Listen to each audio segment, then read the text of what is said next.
PITesouro Selic a partir de R$30, taxa zero de verdade. Vem pra pi.com.br.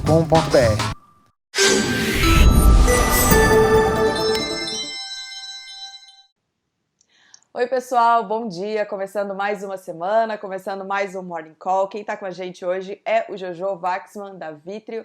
Jojo, bom dia, obrigada por conversar com a gente mais uma vez. Bom dia, Gabi, bom dia, pessoal. Jojo, semana passada a gente acompanhou ali uma preparação, uma reunião do baixo escalão chinês com o baixo escalão do governo norte-americano, uma reunião de preparação para mais uma rodada de negociações entre o alto escalão. Nessa semana a gente vai acompanhar algum desdobramento? As notícias dessa reunião aí de segundo escalão são razoavelmente, assim, neutras para positivo, né? Parece que as reuniões estão indo bem, não tem muito detalhe sobre isso.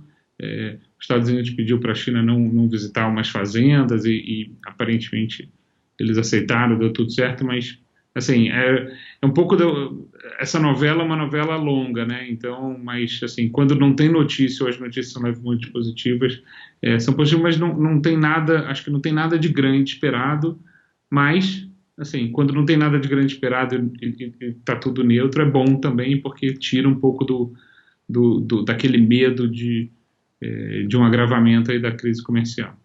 No outro final de semana, a gente teve aquele ataque, né, na Arábia Saudita, fez uma semana agora, o petróleo subiu muito, hoje ele teve uma quedinha leve nesse início do dia. O que a gente pode esperar? A gente ainda vai sofrer as consequências, porque vai levar um tempo, né, para a produção normalizar. Os ataques terroristas do outro final de semana, de fato, foram, assim, deram uma chacoalhada no preço, tanto no preço do petróleo mundial, quanto naquele medo, né, de um agravamento aí da crise geopolítica. O preço do petróleo acabou encontrando aí seu equilíbrio, tanto por conta das reservas adicionais que os países têm, que acabam entrando no mercado nessa hora para ajustar essa pressão de demanda, né? E aí tem notícias aí que a produção pode demorar alguns meses para se normalizar, e isso deve segurar o preço do petróleo um pouco mais elevado aí por mais tempo. Mas acho que o lado mais relevante desses ataques é a possibilidade de um agravamento aí da crise mundial. Essa tensão Estados Unidos e Irã continua relevante, né?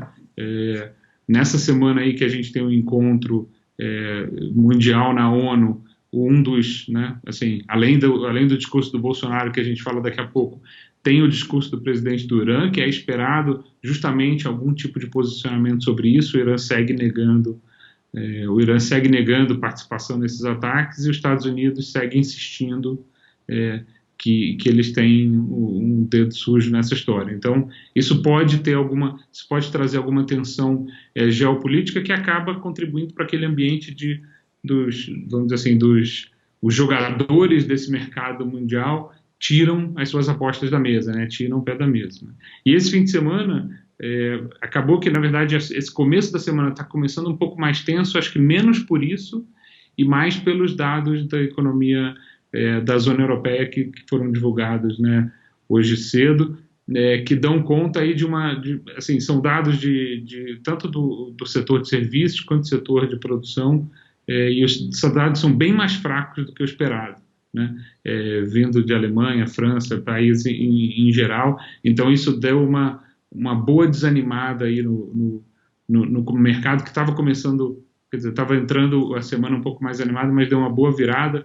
Os índices futuros aí das bolsas americanas estão para baixo, das bolsas europeias estão para baixo, o dólar já está um pouco para cima. Então a semana começa com esse tom um pouco mais desanimado e preocupado que é o tema que a gente vem falando aí há várias semanas e meses aí esse ano todo, que é o tema se a gente está ou não entrando num cenário de desaceleração mais forte da economia global e eventualmente até um cenário de recessão. Então isso assusta.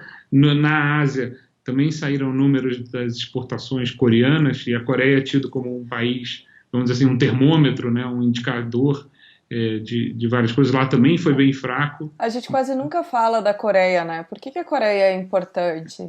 Não, porque a Coreia é um país super aberto e tem, assim, ela é uma forte exportadora, ela, né, a proximidade com a China e Japão, então ela tem boas conexões ali, ela acaba servindo como um termômetro, né? O fato dela ser um país super aberto, as pessoas usam ela como uma proxy, né, do que pode acontecer no mundo. E os dados de exportação do início do mês de setembro são razoavelmente fracos, né, uma queda aí de uns 20%. Isso, assim, para quem está aí batendo o bumbo aí de uma desaceleração, uma recessão global, isso daqui é mais ingrediente para esse temor, né? E aí, mas, assim, é um pouco mais do mesmo, entendeu? A mesma conversa que a gente vem tendo todas as semanas aqui, que essa é a grande questão aí do cenário global, que a gente vai ter que desafiar. Então, nesse cenário, taxas de juros nos Estados Unidos caindo, né? Então, naquele momento o momento um pouco mais do medo, todo mundo corre para os ativos mais saudáveis, né? Vamos dizer assim. Então, dólar para cima, euro para baixo, um pouco dessas coisas todas. E essa semana o gancho que eu falei é reunião da ONU, né? Quer dizer, tem a abertura do nosso presidente. Tá todo mundo na expectativa, né, de como vai ser, se ele de fato vai viajar. A princípio parece que ele vai mesmo. Parece como que ele vai ser esse discurso e o relacionamento dele lá com os outros líderes, né, os outros chefes de Estado. E eu acho que mais do que isso, seguinte, né, se ele vai conseguir ter um discurso convincente e não agressivo e convincente de que a história da Amazônia está sob controle, né? Ele provavelmente vai defender a soberania aí do Brasil nessa Constituição, deve falar das leis que já existem em práticas e de todo o ambiente regulatório que é percebido como governo como forte, e vai tentar, com certeza, vai jogar um pouco de lenha na fogueira, dizendo que tinha muito um misto de fake news aí, interesses comerciais por trás de todo aquele oba-oba que foi feito. Então, assim, vamos ver se ele vai fazer isso de forma comportada ou se ele vai já vai abrir os discursos na ONU já puxando um pouco de briga, né? Coincidentemente, hoje, um dia antes da abertura, tem o Encontro Mundial sobre Clima, né? Onde apenas os países, quer dizer, só tem direito a discursar os países que estão realmente mostrando tem um plano tem planos mais que fortes, vá além na proteção do meio ambiente, né? Então talvez o Brasil apanhe um pouco ali e a gente depois tenha que se defender mais à frente, né? E no Brasil, quer dizer, a expectativa do mercado, quer dizer, semana passada teve o corte de juros, né? Ainda que esperado, teve vamos dizer assim, uma surpresa na qualidade do discurso do Banco Central, né? Dizendo que eles vêm, assim, revisando a inflação para baixo, então dando margem aí para uma interpretação de que o corte de juros pode ir até mais longe. Então, o que a gente viu depois da quarta-feira foram vários analistas aí já revisando a meta da Selic, né, da taxa de juros para baixo dos 5%, e o mercado se posicionando em relação a isso. Quer dizer, eu acho que o mercado só não terminou a semana em tom mais otimista, né, ainda que a bolsa tenha subido e tal, muito por conta do dólar aí, né. O dólar continua forte, alto, né? Continua alto, muito por conta, acho que é uma combinação da diferença de taxa de juros, né, entre Brasil e Estados Unidos. Isso não ajuda o câmbio a cair, e também um pouco desse cenário aí que a gente chama de risk-off, né, tirar o risco da mesa, que tem aí um pouco assustado o mercado como um todo, né. E no fronte político, tem a sabatina aí na quarta-feira do indicado para o Ministério, para o PGR, né, para o Ministério Público Federal, o Aras, né, ele, por não ser um nome indicado da lista tríplice, né, do grupo de dentro, então nome tem que correu por fora. tem uma expectativa de que pode dar algum barulho, mas ele aparentemente fez um longo dever de casa aí, conversando com várias lideranças, conversando com vários deputados, então talvez saia tudo mais tranquilo. Jojo, para encerrar, falando em dólar, a gente viu nos últimos meses assim o dólar subir muito, a gente viu ele cair, ele foi lá a 13,80, voltou para os R$4, eu acho que na sexta-feira, se eu não me engano, ficou em 4,15 por aí, 4,10. O que a gente pode esperar nos próximos meses? Ele vai voltar para os 13,80? Ele vai ficar nos 4 e pouco? Então, tem como prever isso? Se você fosse perguntar lá atrás para alguém de mercado e perguntasse, puxa, imagina um cenário onde taxa de juros está lá para baixo e bolsa está subindo e as reformas estão andando, provavelmente a pessoa colocaria um cenário de câmbio mais apreciado, né, e mais perto do 3,80 do que do 4,15, que é onde a gente está hoje.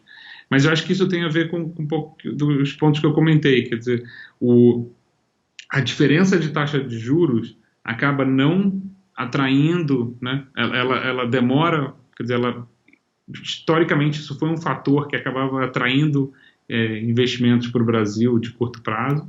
Então esses investimentos não estão vindo. Em troca disso, você está esperando os investimentos de longo prazo que precisam de um pouco mais de sinalização aí, tanto nas privatizações quanto no encaminhamento das reformas e na recuperação do crescimento no Brasil. Então isso deve acontecer, mas isso não é instantâneo, né? Uhum. E ao mesmo tempo, sempre que você tiver lá fora um ambiente de um pouco mais de medo e preocupação, os ativos saem de todos os cantos do mundo e vão para o que a gente chama do safe haven, né? Uhum. Quer dizer, vão para o lugar mais seguro, que hoje em dia o lugar mais seguro são as treasuries, né?